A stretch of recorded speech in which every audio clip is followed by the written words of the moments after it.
Episode 6, Full of Hateful Fantasies.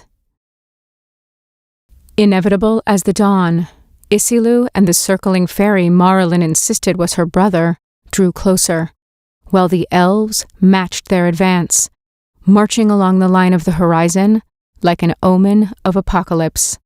The night-touched Kithkin continued to ready their weapons and adjust their positions, forming a tight-linked wall of bristling arrows and readied knives. "See how they stand?" asked Aisling, voice low and aimed towards Tam.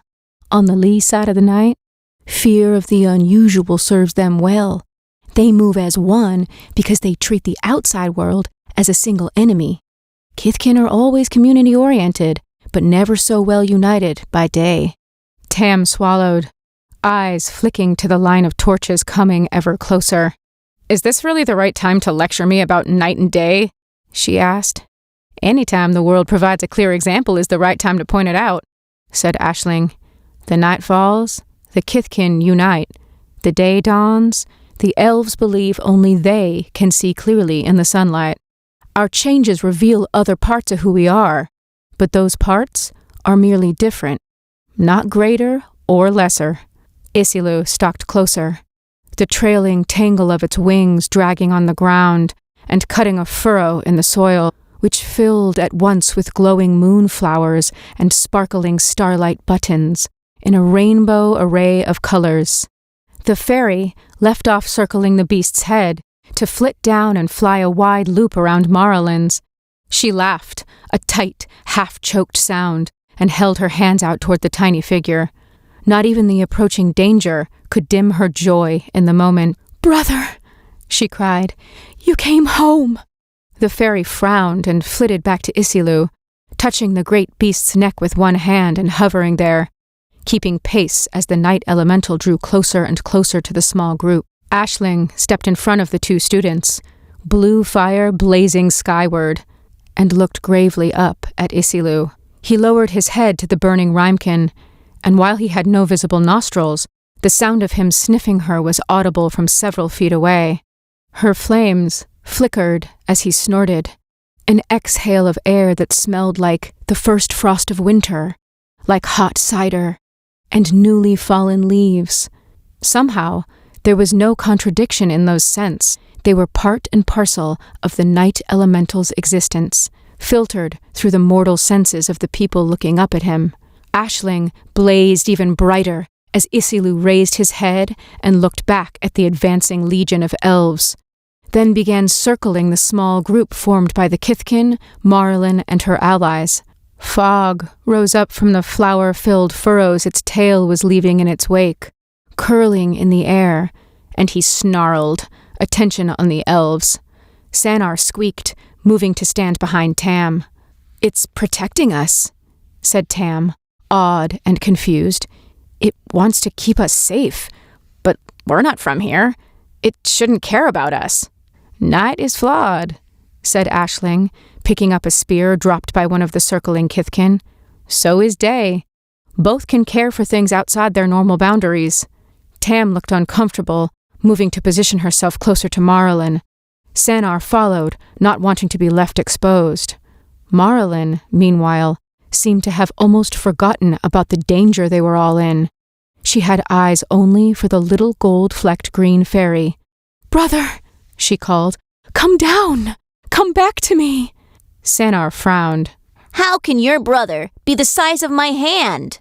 "My brother was made to be a shapeshifter like Una herself. The blue fairy that accompanied us was his Lorwyn self, and unfamiliar to me. Now we stand within Shadowmoor, and I can see the truth of him through his skin. I know him. He must know me. I just don't understand why he's staying so far away." "Maybe this isn't the time," said Sanar, voice tight. "They're coming." The long line of elves was marching closer. Only about half of them were visibly carrying weapons. The other half carried torches topped in reliquaries of briar and driftwood that contained strangely brilliant flames, like they had somehow caged shafts of sunlight. Looking closely revealed humanoid shapes twisting within the flames, pressing their hands against the edges of the halo as they struggled to escape. Aisling hissed a curse under her breath. "Sunlight elementals?" she said. "Chained and captive and carried into night? They're meant to be free, not kept as trinkets to defend against the dark. It's indecent. How dare they?" "Have you ever known the elves of Lorwyn to be guided by the needs of anyone else?" asked Marlin. "Una cast me as one of their number for a reason. Marlin of the Morn Song was as selfish and short-sighted as the rest of them. She would have been a perfect mask for her maker."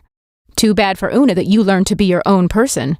"Yes, and the one who gave me my best example has returned. If he would just come down here already!" Marlin shot a poisonous look at the fairy who circled Isilu, wings beating frantically. "Maybe he doesn't recognize me. I would have been much smaller the last time he saw me." That happens with goblin babies, too, said Sanar. "I mean, we don't normally turn into elves or anything, but we get bigger as we age." The elves were marching closer. Aisling's flames leapt high and bright. "Can we argue about this later?" she asked. "Try not to get stabbed." Tam squeaked. The elves seemed to draw back for a long moment like a held breath, their spears and swords bristling. Then, with a peal of silvered bells, they surged forward, and the battle was joined. The elves struck as individuals, and the Kithkin moved as one. Those who carried bows pulled back their bowstrings, drawing them tight, and loosed the arrows on the arms and shoulders of the elves who carried the captive sunlight reliquaries. Not every missile struck home, but enough did, causing their targets to flinch, recoil, and drop what they were holding. The falling reliquaries didn't ignite the grass around them. Instead, the captive figures in their flames uncurled and sprang into the air. Laughing, they bowed to Isilu in obvious deference, then shot off toward the demarcation between day and night, returning themselves to the sunlit lands. The elves, who had been separated from their reliquaries, gasped and changed, flesh and bone melting smoothly into their Shadowmoor selves. They straightened, horns grown longer and covered in tiny thorns, looking in horror at the battle around them. Some turned to flee, only to find their former allies turning against them. The Shadowmoor elves took up arms in self-defense, further splintering and slowing the advance of the elven forces. But still, they continued to come, their armor deflecting Kithkin arrows and their swords in hand as they approached. Isilu circled Marlin and the students, bellowing a warning note into the night, and the air grew cold around them, bitter and unforgiving. The fairy, that Marlin claimed was her brother, flew abruptly down and yanked her hair, hard enough that she yelped and tried to pull her head away. The motion caused her to turn enough to see the small detachment of elves that had circled around the field and was now approaching them from behind. She shrieked a warning as the fairy darted away again, releasing her hair. There were 6 of them, all heavily armed, still draped in veils of artificial day by the sunlight elementals that 3 among their number carried as their captives. The reliquaries prevented those elves from drawing bows, but their swords could be equally effective, especially at close range, and the other 3 were unencumbered. One of the elves drew back his bowstring, arrow already notched and ready to fly. Before he could release, a fist-sized rock smacked into his temple, and the arrow flew skyward, hitting no one. The other elves turned, eyes narrowed as they searched for the source of the stone. What they found was Sanar, standing in front of Marlin and Tam, hands balled into fists by his sides, shoulders hunched, breathing hard as he glared at them. "Back off!" he snarled. "I don't understand what's going on here or why it's happening. And maybe you're the good guys, but you're pointing arrows at me and my friends, and so I don't really care who the good guys are, because we're not the bad guys. Leave us alone. We're not a part of all this. We just want to go home." He picked up another rock, slinging it hard at the elf next to the one with the bow. His aim was remarkably good. The rock slammed into the elf's wrist, causing her hand to spasm open. The reliquary she'd been holding fell to the ground. The elf with the bow reacted immediately, notching another arrow as he fled to the safety of his peers. The elf who had just dropped her reliquary stared at it, the darkness washing over her, then bent forward with a gasp, horns and clothing changing, skin taking on a moon-cool pallor as Shadowmoor took her for its own. She was visibly confused when she straightened, looking frantically around and finding no clear means of escape. Drawing her sword, she fell into a defensive posture, back to the Kithkin, whom she clearly saw as the lesser threat. Brigitte seemed to take her defection as a cue, because the Kithkin warrior roared and charged the remaining elves. The other Kithkin close behind her. Sanar kept throwing rocks, while Aisling flung balls of blue-rimmed flame, hands smoking with the heat of her assault. Tam whipped around, eyes flashing yellow as she stunned an archer. Marlin fell back, pressing her shoulders against Isilu's leg, seeking some shelter from the chaos. She didn't have any weapons. She couldn't defend herself, unless she wanted to put her head down and charge the elves, attempting to gore them with her horns before they could impale her. The fairy continued to circle out of her reach above her, wings beating frantically. The sound of swords clashing and fighters groaning or gasping in pain was overwhelming. Aisling shouted something, the battle stealing her words away. Half of the Kithkin were still aiming at the advancing force, while the rest fought the ones who had circled around, supported by Marlin's allies. The second group was smaller, but more pressing, since they were so close. Tam shrieked, and then was silent. Sanar slung 2 more stones, throwing them with all the force he had to spare, before glancing over his shoulder to find her crumpled and unmoving on the ground, an arrow protruding from her abdomen. Even her tendrilled hair was motionless, hanging limp around her head. He wailed and ran for her, tripping over a fallen elf in the process. He grabbed the elf's sword, swinging it wildly as he spun back toward his fallen classmate. Everything was chaos, loud and hectic and bloody. Even the air smelled red, iron bright, and awful. Sanar ran, ducking between Isilu's legs and racing for the sheltering Marlin. He almost ran right into the new figure that had appeared from beneath the night elemental, and froze in terror at the sight. There was no way Marlin could have heard him coming, his footfalls swallowed by the battle. The fairy stopped circling overhead, turning to watch as Rhys approached her. The elven hunter had a wickedly curved dagger in one hand, the silvery metal gleaming a sickly green with the poison he had spread across it. When he was too close for her to run, he raised his voice. "Una," he said, "I made your heir a promise. I made my friend a promise. This ends now. The cycle is more important than my care for Marlin." She turned to look at him, eyes wide and terrified, but didn't run. And as he advanced, she didn't raise her hands to stop him. It wasn't until he was close enough to strike that she spoke, whispering, "Rhys, please, it isn't what you think." "Our world matters more than you, Una," he said, and brought the dagger down. He didn't cut deeply, just a narrow slice across her arm. But that was enough. She sighed, a sound like all the winds of the world running out, and sagged as the wound bled petals in place of blood, her knees going weak and dropping her to the bloodied ground. Rhys stepped back as she fell, blinking rapidly, like a veil had been removed from his eyes.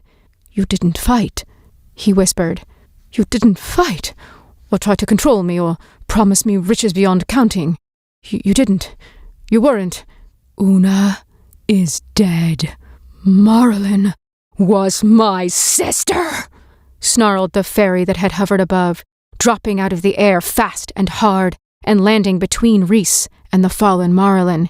He changed as he descended, growing larger, taller than any elf of Lorwyn or Shadowmoor, taller than the still flickering Aisling. His wings vanished as he landed, leaving him grounded and glaring at Rhys, fury coming off of him in waves. His height would have made him imposing even without his broad shoulders and sharp features. His ears were pointed, and at first he seemed to be an elf, though the horns atop his head were in fact some sort of twisted antler crown, perhaps most striking of all. His forearms were the blue of a frozen winter lake, as was the top half of his face.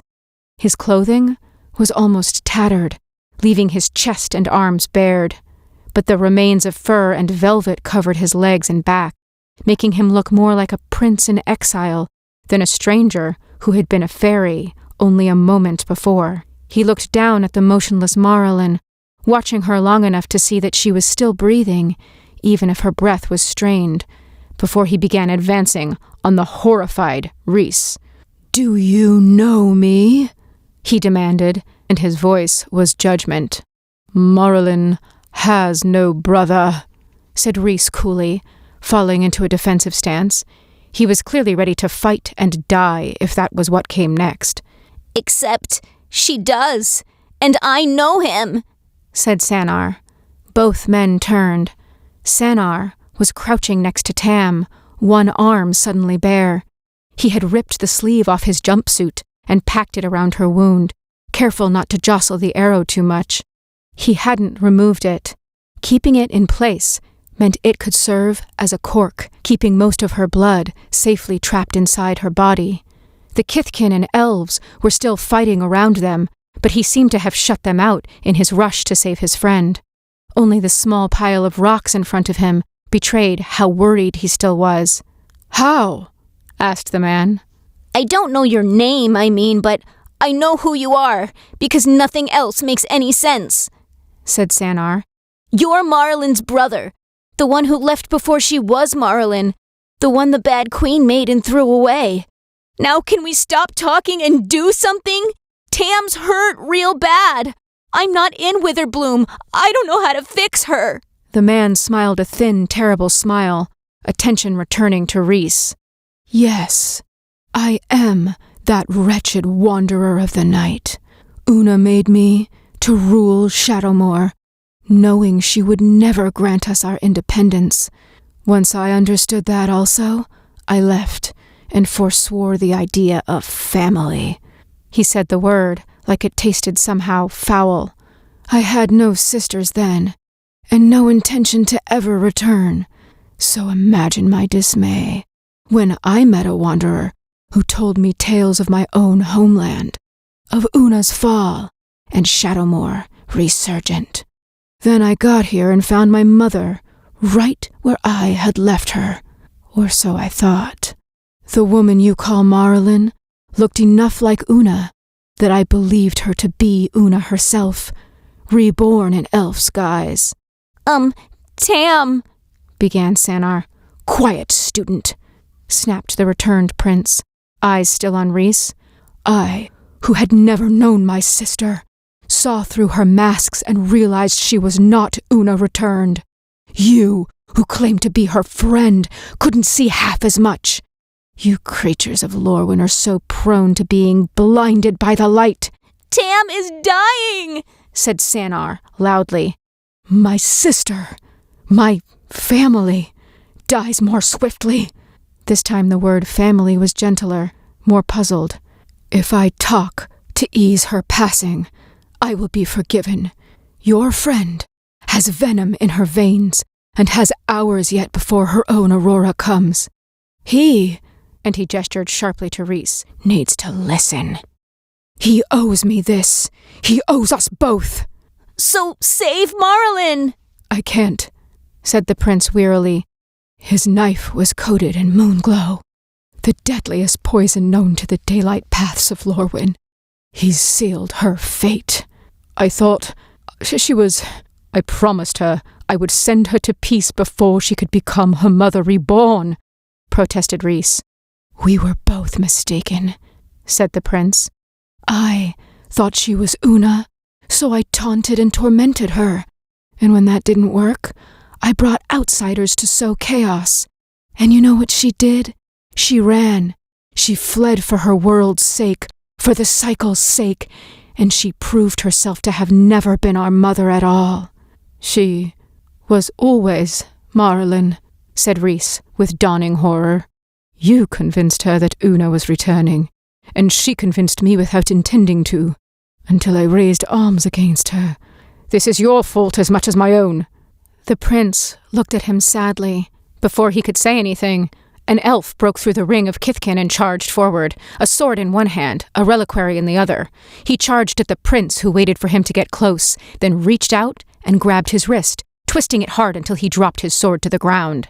As he did, the light of his sunlight-fueled reliquary fell across the prince, who rippled and changed once more. Cold blue face and hands, turning the bright blue of a summer sky. His face grew more pointed and his lips thinner, the weight of old sorrows falling across his shoulders. When he spoke, his voice was higher in timbre and richer in cruelty.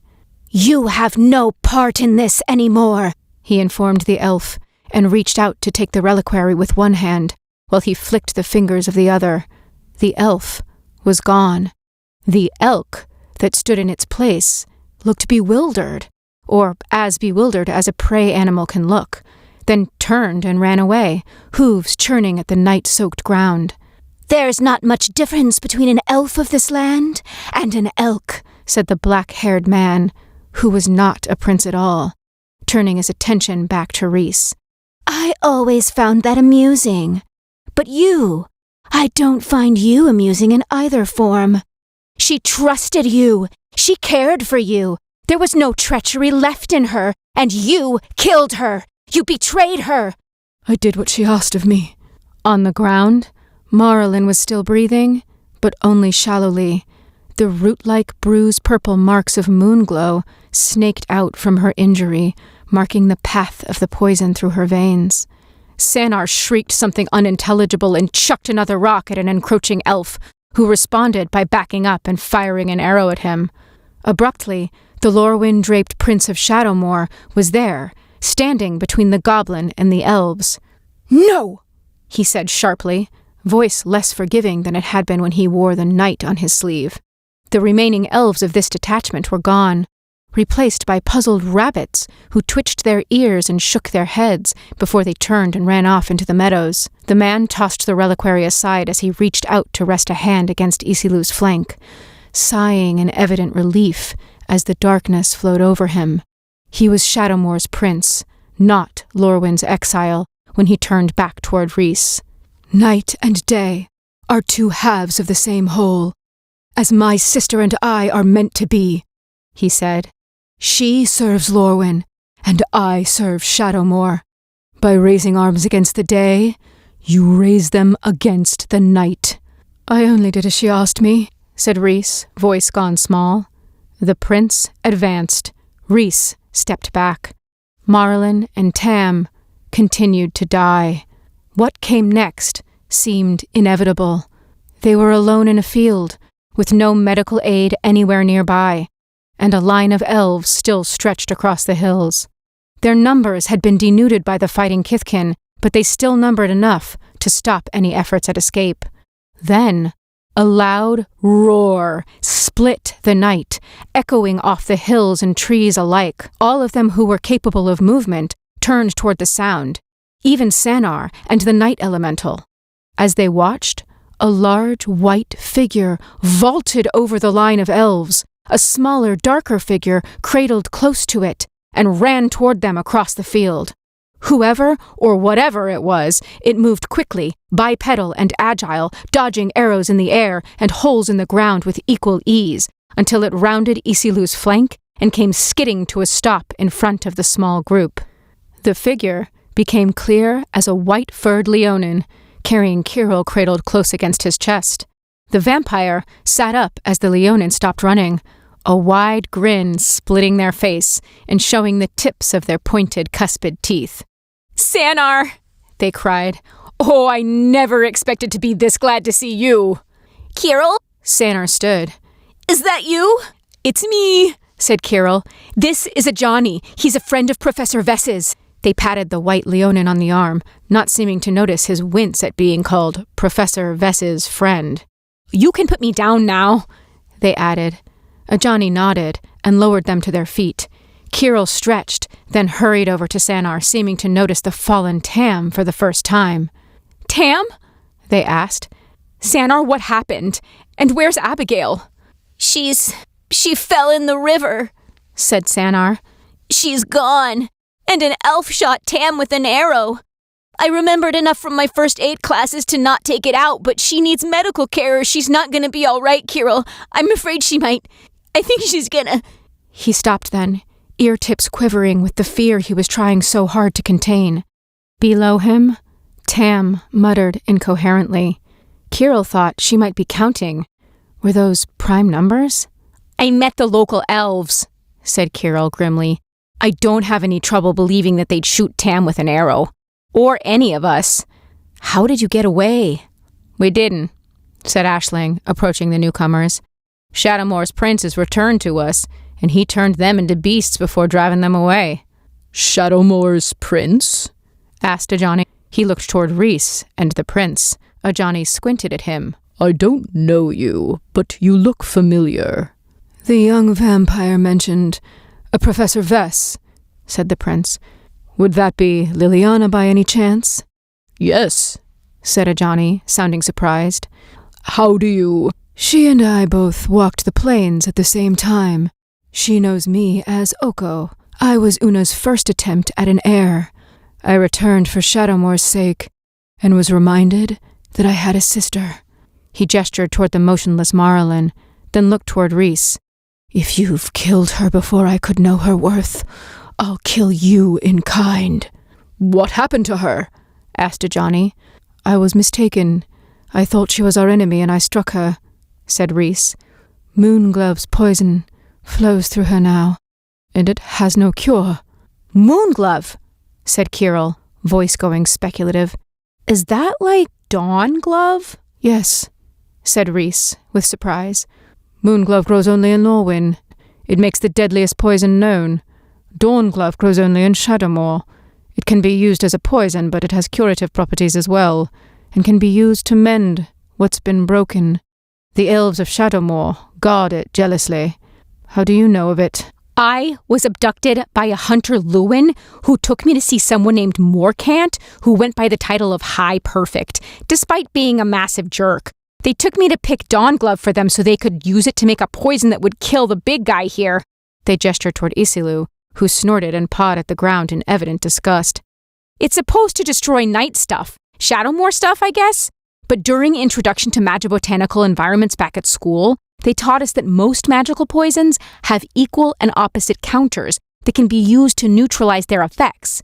Non-magical poisons don't always work that way, but I saw the Dawnglove and let me tell you, that plant is magical. Oko's head whipped around, eyes narrowing as he focused on Rhys. Is the vampire right? He asked. My name is Kirill, and yes, I'm right, said Kirill. They might be, said Rhys carefully. I don't know enough about Dawnglove to be sure one way or the other. But there's a chance. Oko turned to Kirill. Where did you see this Dawnglove? In a grove the elves led me to, they said. I picked it and gave it to Perfect Morkant before Ajani got me out of there. I'm assuming she's behind this fight. She'll want to use it as cover for her attack on the Night Elemental. Then I will find her. Don't let my sister die before I return, said Oko, and jumped into the air, becoming a small fairy once again. He circled the group once, then flew away, rapidly dwindling out of sight. Ajani watched him go, then moved to kneel next to Tam, pressing a hand above the wound in her abdomen. His fingers glowed white as he eased the arrow out of her flesh, and the injury began to knit up under his touch. Kirill caught Sanar's eye and gestured for him to come closer. Sanar staggered to his feet and crept closer. What? He asked, voice low. We need to find that Dawnglove, or the lady's gonna die. And I think we'll be in real trouble if that happens. Sanar gave them a flat look. What, we're not in trouble now? We're in so much trouble. But if Marlin and Tam live, we might get out of it. Ajani's got Tam. We need to help Marlin. Come on. Kirill moved closer to Isilu. What's the worst that could happen? Sanar managed not to roll his eyes, but followed, leaving Ajani and Rhys to tend the injured as the two students circled Isilu's leg and slipped away into the night.